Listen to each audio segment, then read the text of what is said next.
এই সেটিংগুলো চেঞ্জ না করে যদি আপনি ফোনটা বিক্রি করে দেন, চরম সমস্যায় পড়বেন যে কোনো মুহূর্তে। আপনার ছবি, ভিডিও, ফটো ইত্যাদি ইত্যাদি যা কিছু রয়েছে সে তো গেলই, সেটাও ইম্পর্টেন্ট নয়। ইম্পর্টেন্ট হচ্ছে পুরো প্রাইভেসি থেকে শুরু করে সব কিছু ধ্বংস, এবং আপনি পড়ে যেতে পারেন যে কোনো মুহূর্তে সমস্যায়।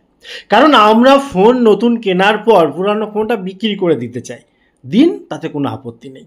কিন্তু এই সেটিংগুলো খুব প্রয়োজন চেঞ্জ করার। কেন প্রয়োজন প্র্যাকটিক্যালি তখন দেখাবো, একটা একটা করে ব্যাখ্যা করছি। চলুন শুরু করি।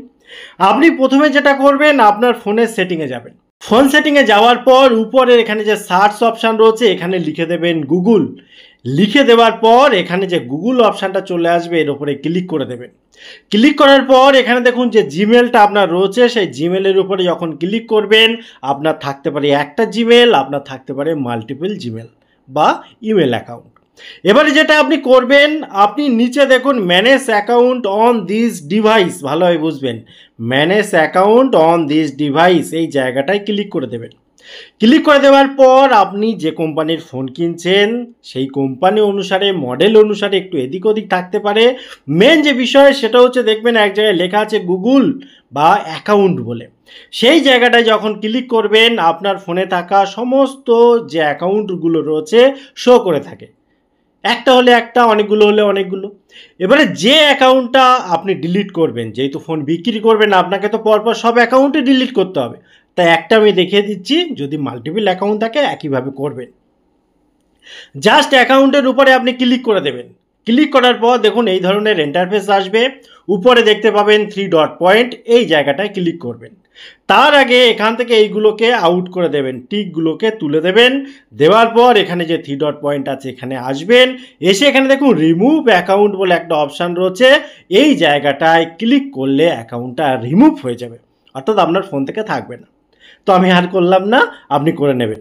তো এটা হচ্ছে প্রথম স্টেজ, যেখানে আপনার ফোন থেকে অ্যাকাউন্টটা, জিমেল অ্যাকাউন্টটা আউট করে দেবেন। সুবিধা কি, এই জিমেল অ্যাকাউন্টের সাথে কানেক্টেড আছে যত কিছু, যেমন Google photos, Google drive, cloud, এমনকি আপনার ফোনে যে জিমেলের যা কিছু রয়েছে সব কিছু, কোনো অ্যাক্সেস আর নিতে পারবে না কেউ, আপনার একটা সুরক্ষা পেল। এবং তারপরে আপনাকে যেটা করতে হবে, আপনি এখান থেকে বেরিয়ে আসুন। বেরিয়ে এসে আবার আপনি ফোনে সেটিংয়ে যান। সেটিংয়ে যাওয়ার পর উপরে সার্চে আপনি ডাইরেক্ট লিখে দিন যে সিস্টেম। সিস্টেমে লিখলে কি হবে, এখানে দেখুন সিস্টেম অ্যান্ড আপডেট অপশানটা পাবেন, বা আপনার ফোনে ডাইরেক্ট সিস্টেম থাকতে পারে। এখানে যখন আপনি যাবেন, যাওয়ার পর এক জায়গায় দেখবেন রিসেটের অপশান রয়েছে, বা আমার মতো যে ব্যাকআপ অ্যান্ড রিসেট অপশান রয়েছে। এখানে নিচে এসে দেখুন লেখা আছে ফোন রিসেট, খুব মন দিয়ে দেখবেন এই জায়গাটা। ফোন রিসেটের এই জায়গায় এসে আপনি ক্লিক করে দেবেন।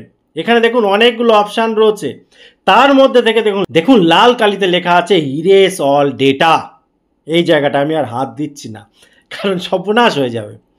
আপনি যেহেতু ফোনটা বিক্রি করতে চাইছেন, তো এই যে ইরেজ অল ডেটা এখানে ক্লিক করবেন, এবং তারপরে আর একটা পারমিশন আপনার কাছে চাইবে বা একটা পপ আপ আসবে, ওখানে ক্লিক করে দিলে আপনার ফোনে থাকা সব কিছু ইরেজ হয়ে যাবে, ডিলিট হয়ে যাবে, অর্থাৎ আর কিচ্ছু থাকবে না। ছবি, ভিডিও এক্সেট্রা এক্সেট্রা যা কিছু রয়েছে সব শেষ, একদম নতুনের মতো হয়ে যাবে ফোনটা।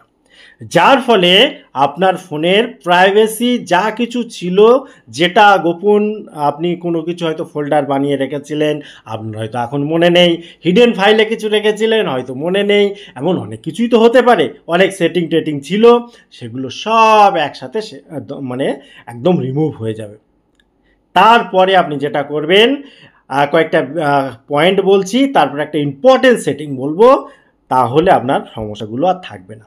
তারপরে কি, নর্মালি অনেকে ভুলে যায় আমাদের মেমোরি কার্ডটা খুলে নিতে, মেমোরি কার্ডটা খুলে নেবেন। আপনার যে সিম সেটা আপনি খুলে নেবেন। তারপরে কি করবেন, আপনি আপনার ফোনের সেটিংয়ে যাবেন। সেটিংয়ে যাওয়ার পর এখানে সার্চ করবেন। কি লিখে সার্চ করবেন, ফাইন্ড মাই ডিভাইস। কেন সার্চ করবেন, এখানে যখন আসবেন ফাইন্ড মাই ডিভাইসে, এখানে যদি কোনো কিছু অন করা থাকে ওগুলো করে দেবেন অফ। কেন অফ করবেন, কারণ যেহেতু আপনার আর এই ফোনের সাথে কোনো কানেক্টেড রাখার দরকার নেই, যে কিনছে সে তার মতো করে ইউজ করুক, আমার দরকার বলে আমি এটাকে অন করে রাখলাম। ঠিক আছে, এটা আপনি আপনার মতো করে নেবেন। করে নেওয়ার পর যেটা করবেন সেটা হলো আপনি আবার সেটিংয়ে যাবেন। সেটিংয়ে যাওয়ার পর এখানে স্ক্রল করে নিচের দিকে আসলে সিকিউরিটি অ্যান্ড প্রাইভেসির ভেতরে যখন আপনি প্রবেশ করবেন, এখানে দেখুন যে ডিভাইস আনলক, অর্থাৎ আপনার ফোনে হয়তো অন্যভাবে থাকতে পারে, মেন কথা হচ্ছে আপনি যে লকগুলো করে রেখেছেন সে ফিঙ্গারপ্রিন্ট লক হতে পারে। যদি ফিঙ্গারপ্রিন্ট লক হয় সেক্ষেত্রে ফিঙ্গারপ্রিন্টের এখানে ক্লিক করলেন, এখানে যে ফিঙ্গারপ্রিন্ট অন আছে এখানে ক্লিক করলেন।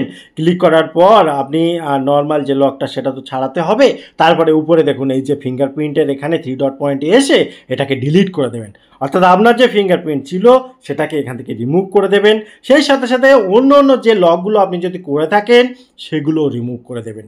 তারপরে একটা ভাইটাল পয়েন্ট যেটা আমি বলবো বলেছিলাম সেটা দেখুন, সেটা হচ্ছে আপনি আপনার ফোন যখন ইউজ করতেন তখন অনেক ছবি তুলেছেন, অনেক ভিডিও ক্লিক করেছেন, আবার সেগুলো ডিলিট করেছেন।